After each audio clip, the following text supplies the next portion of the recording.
हमें अपने जीवन का ढंग बदलना है तो तरंग ठीक करो, तरंग को ठीक करना है तो रंग को ठीक करो, और रंग को ठीक करना है तो अंतरंग ठीक करो। अगर हम इसे पलट कर कहें तो अंतरंग सुधरा तो रंग बदलेगा, रंग बदलेगा तरंग बदलेगी, और तरंग बदलेगी तो ढंग सुधरेगा। ये सब चीजें भीतर से है। अपने अंतरंग को संभालना है। आचार्य कुंद कुंद ने 3 लेशाओं को पापात्मक कहा है ना, तो 3 लेशाएं पुण्यात्मक होगी।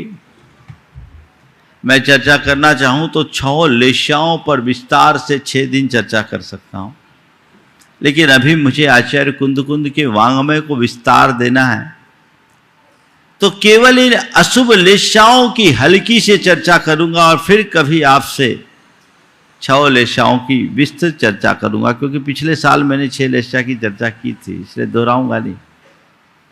आज अभी आपको कैसे अपने अंतरंग को बदलना है। लेशा एक रंग है,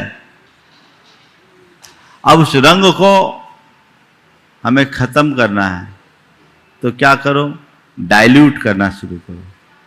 गाढ़ा रंग है तो गाढ़े रंग को अगर हमें साफ कम करना है तो क्या करो, पतला करो। पतला करो यानी पानी मिलाते जाओ, पानी मिलाते जाओ, पानी मिलाते जाओ, पानी मिलाते जाओ,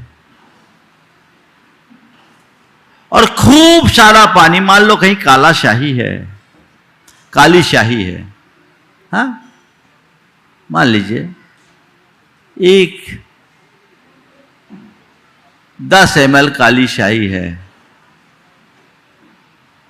आपने उसमें 50 ml पानी डाला, शाही डाइल्यूट हुई। 1 लीटर पानी डाल दिया और डाइल्यूट हुई, 10 लीटर पानी डाल दिया और डाइल्यूट हुई, हुआ। और 100 लीटर पानी डाल दिया और डाइल्यूट, और 1000 लीटर डाल दिया तो आपको लगेगा ही नहीं कि इसमें कोई रंग था। बात समझ में आ रही है? तो 3 लेशाएं कृष्ण नील कापोत, जो उत्तरोत्तर डाइल्यूट होते हैं, और उसके बाद है पीत पद्म शुक्ल, जो और निर्मल होते जाते हैं।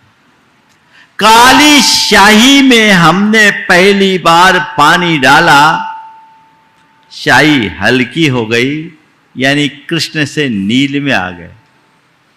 दूसरी बार पानी डाला और शाही हल्की हुई, लेकिन अभी भी कालापन दिख रहा है। एकदम डार्क था, डार्क से थोड़ा नेवी ब्लू आया, अब कबूतरी कला, कपोती यानी कबूतर के रंग जैसा हो गया, ग्रे कलर आ गया।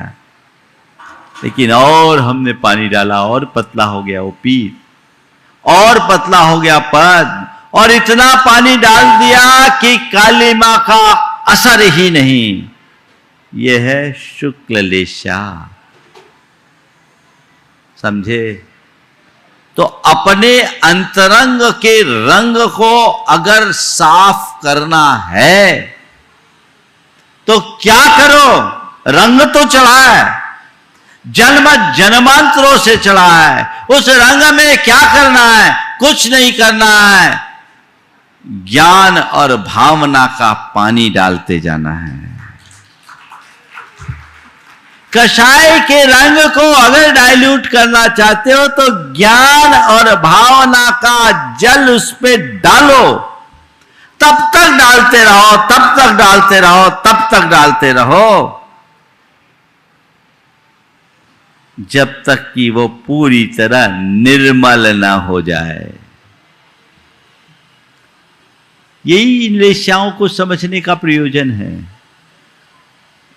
तुम्हारी अशुभ लेशाएं तुम्हारे जीवन को विकृत करने वाली है, उसके प्रति सजग हो जाओ, सावधान हो जाओ, संभल जाओ। अब लेशाओं के लिए मैं एक दूसरा उदाहरण देता हूं। एक व्यक्ति है जो न तो खुद धर्म करता है न किसी को करने देता है। न धर्म करता है न करने देता है, पहला। दूसरा है जो खुद धर्म नहीं करता पर करने वाले को रोकता नहीं। बहुत से लोग हैं ऐसे, बहुत से ऐसे लोग हैं जो खुद धर्म नहीं करते पर अपनी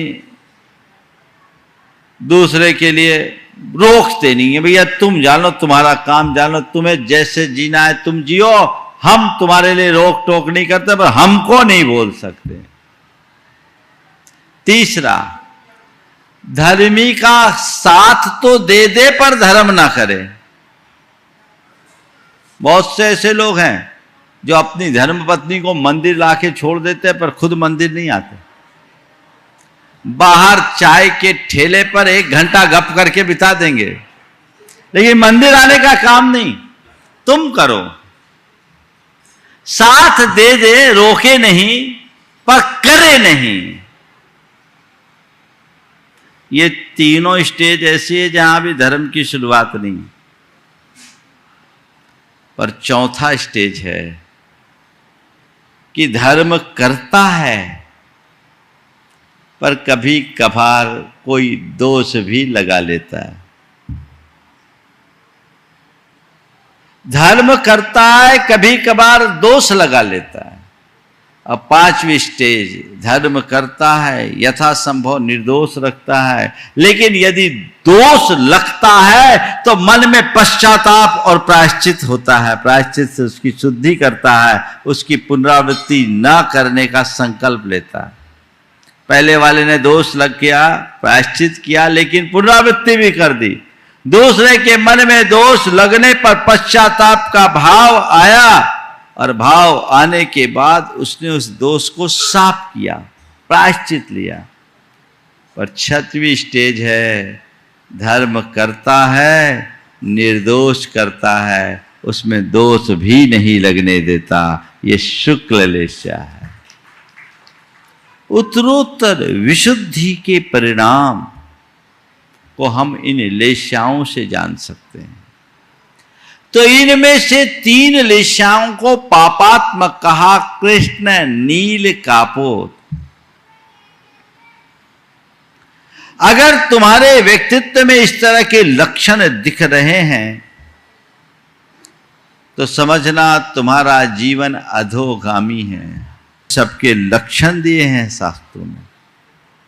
कृष्ण लेस्या वाला कौन, नील लेस्या वाला कौन और कापोत लेस्या वाला कौन, जानना चाहेंगे आप लोग? कब कृष्ण लेस्या? कृष्ण लेस्या यानी काली, मन की कलुषता का चरम। क्या है? प्रचंड स्वभाव होना। चंडोल मुयई वेरम, क्रोध होना और क्रोध की मूर्ति बन जाना।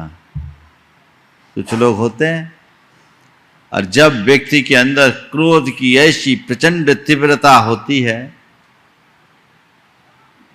कोई समझाने की भी कोशिश करे तो समझ में नहीं आता, आपे से बाहर हो जाता है। ये कौन सा परिणाम है? कौन सा परिणाम है? कृष्ण लेस्या। यानी क्या हो रहा उस घड़ी? पाप। केवल क्रोध में नहीं, मान में भी अंधा हो जाना, माया में भी मगन रहना और लोभ में भी डूब जाना। ये कषाय का जो चरम रूप है वो प्रचंड है। यह कृष्ण लेस्या का द्योतक है जो हमारी चेतना का आधा पतन करता है। वैर न बांध के रखना, कभी वैर न छोड़ना। कई लोग हैं जो कभी किसी को माफ नहीं करते, कभी किसी को माफ नहीं करते। ये क्या है? कृष्ण लेस्या के परिणाम है।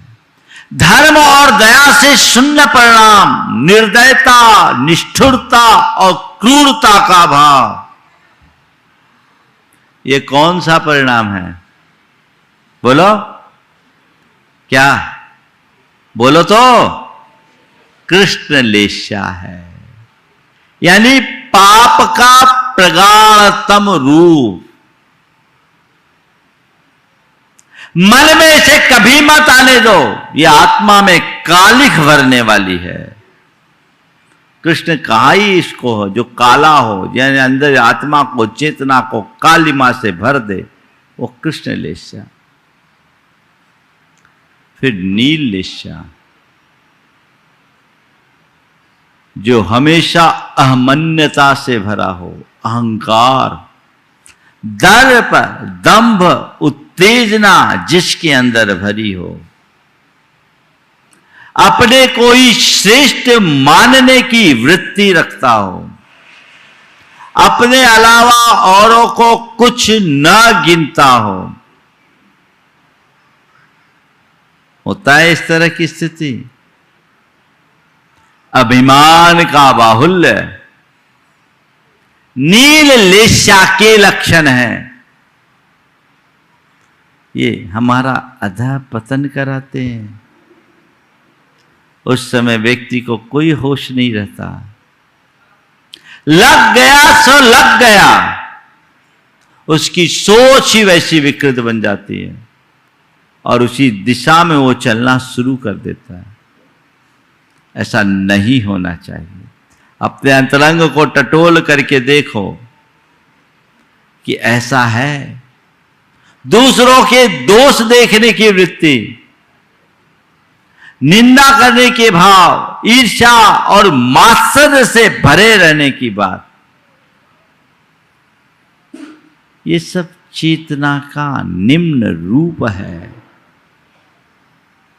ये पापात्मक वृत्ति है, घोर नकारात्मकता है, चित्त को कलुषता से भरने वाले परिणाम हैं। ये पाप है और इसकी छाप एक बार आत्मा में पड़ जाए तो कई जन्मों तक हमें भुगतना पड़ता है। इससे हमें पूरी तरह बचकर रहना चाहिए। और तीसरा रूप है अपनी प्रशंसा करने की वृत्ति, अपनी प्रशंसा सुनने की आदत। और कोई प्रशंसा कर दे तो उसके लिए सब कुछ लुटा देने को भी तैयार।